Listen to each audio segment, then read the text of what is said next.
আরে মোবাইল, তোর ব্যাটারি কেন এত তাড়াতাড়ি চার্জ শেষ হয়ে যায় বলতো?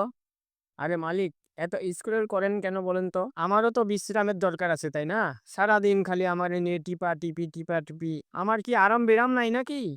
আচ্ছা কম্পিউটার, তোকে কেন বারবার রিস্টার্ট দিতে হয়? মালিক, তুমি যদি 10টা টাস্ক একসাথে করতে, তোমারও মাথা হ্যাং হয়ে যেত। এ কম্পিউটার, তুই তো বিশাল বড়, লোকে তোকে অনেক বড় বলে। এত ধীরে ধীরে কাজ করিস কেন? ভাই মোবাইল, আমি প্রফেশনাল, কাজ বুঝে করি। তুই তো গেম, চ্যাট আর ফেসবুক নিয়ে ব্যস্ত। তোর যত আকাইম্মা কাজ। আমারে ছাড়া পুরো নেট দুনিয়া অচল। বুঝলা ভাই কম্পিউটার?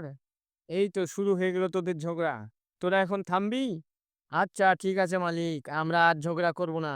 নিয়মিত আমাকে চার্জ দিতে ভুলো না কিন্তু। প্রায় সময় আমার পেটে চার্জ থাকে না। এই খালি পেটটারে খালি গুতাইতে থাকো, গুতাইতে থাকো।